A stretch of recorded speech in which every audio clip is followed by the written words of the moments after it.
In this video, we're going to remove the feed regulator from this late model Singer 99. That's the part that allows us to adjust our stitch length and sew in reverse. This will be one of the last videos I make before we start to clean the machine and reassemble it. If you would like to see the videos before this, check out the late model Singer 99 playlist on my channel and you'll see how we got this far. Now let's get started.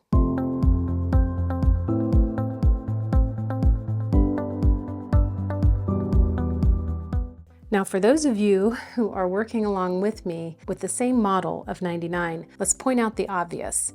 I am missing a little pin that sticks out right here. That is our stitch length indicator. It would come out of this slot and it looks like this. Normally this little tip is red, but a lot of times that red paint chips away. That was missing on this machine. So I have the replacement part and I'm going to show you what all would come off with it once we get this plate off. Let's go ahead and turn this up on the nose so we can get to the screw for the feed regulator, which is over here. So I haven't tried to loosen this screw. I am going to give it a little nudge with some penetrating oil, and then with a well-fitting screwdriver, we're going to get up in there. I'm using the lever from my Chapman, and I'm pressing down, which is really important, and turning. Keep your thumb on the lever because when you first start to turn the screw, the lever is going to want to go with it. You need that resistance. So hold the lever and left to loosen. Now I can take it all the way out. And you should be able to just pull it up and out. And this is the long hinge screw. And you should also have this little tension spring washer as well. It's got 3 little prongs on it. We'll clean this up and I'll tell you how this goes when we put it back together. So we can set these aside. Now we're going to flip this machine again. So before I can take the feed regulator out, I need to remove these 2 screws. That's going to allow me to pull this whole part out all at once. And just be careful because these screws are actually a little bit soft, and if they're kind of stuck, really work slowly with them. Use penetrating oil if you need to because they're very easy to damage as far as the screw heads go. So we just take both of them out. Now I can just sort of wiggle my feed regulator right out of the machine. So let's look at this a little bit closer now. But before you flip this machine up, I want you to come over here to the end and your feed fork should just pull right out of the bottom. And you should have your feed fork and this little roller. Let's take that off, set it aside with the other parts, and now we can take a look at this. So if you look at this feed regulator, you will see, oh, look at that. Do you see this right here? This is the piece that I bought to replace it. And let's see if we can figure out what happened. So I can pull this out just like that. What was actually missing on the machine was the stitch length indicator spring. And that's really funny because I had a viewer who just emailed me about this part recently. This is what it looks like. It is a little spring and one end is coiled smaller. It has a tighter coil than the other. And what you would do usually is you would put your little stitch length indicator on the spring on it first. So like that. And see how this coil is smaller at the end? That's the end that presses up against this little fluted area right here. So the spring can't just pop over it. If I put it on backwards, the spring, see how it would go inside the spring? So that's the wrong way. So it actually goes this way. That's what was missing, not this piece. So I guess I have an extra piece. But when I ordered the spring, I found this part on eBay actually. I got the whole shebang. I got the indicator plate and everything. So, oh well, I got what I needed. That's what matters. Now my viewer asked if they could use a pin spring. And you know what? Maybe. I don't know. I've never tried that.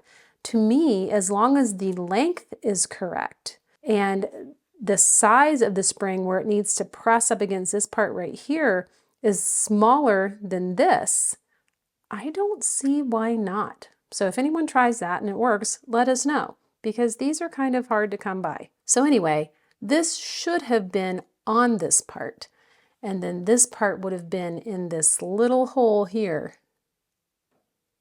See if I can put it in there. Okay. And now see, this cannot get stuck like this other one was back behind the indicator plate.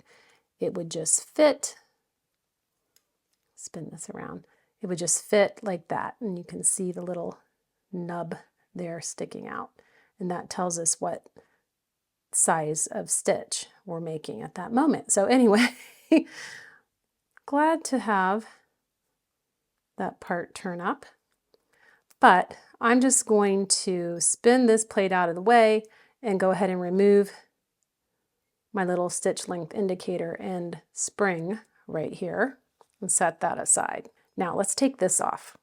Now theoretically you could take this off before you remove the feed regulator from the machine. There's really no right or wrong way.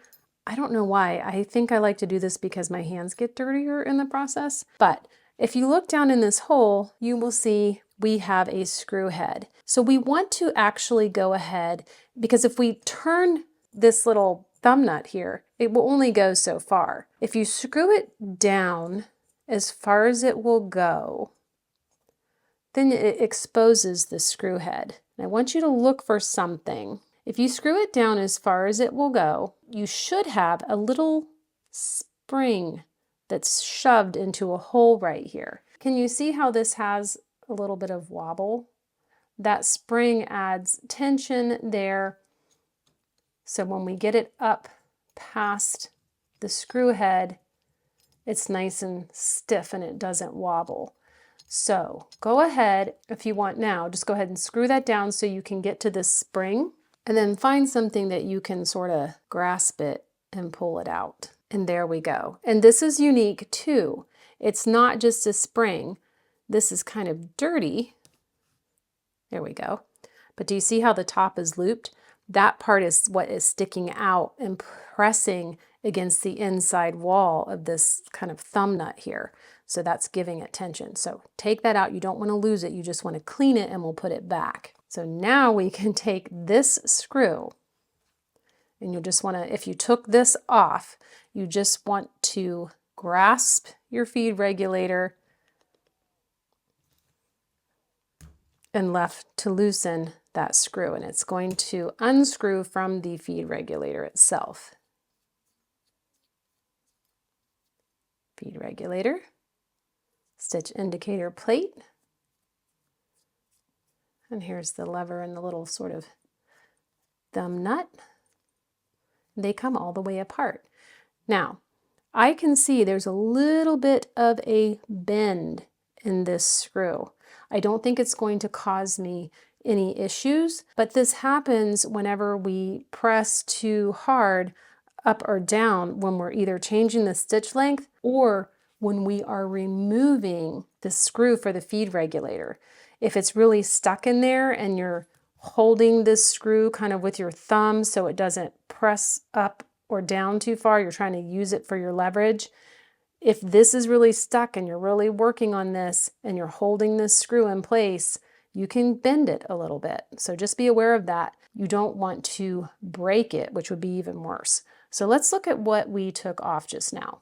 We removed this hinge screw for the feed regulator and then the little friction spring washer. We have those two parts. When that came out, the feed fork came out. And don't forget, it has the little roller that goes on the end. That's what's going to fit inside this part of the feed regulator.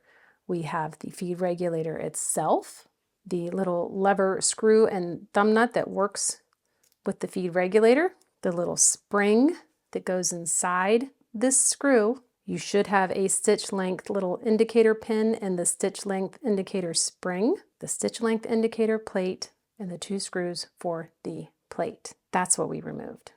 When we come back, we will go ahead and disassemble the motor that came with this 99. I want to have that taken apart so when I go through and clean all the parts, I can just clean everything I need to clean at once. Once that's done, reassembly. So we're just about halfway through. I thank you all so much for watching, and I look forward to seeing you again really soon.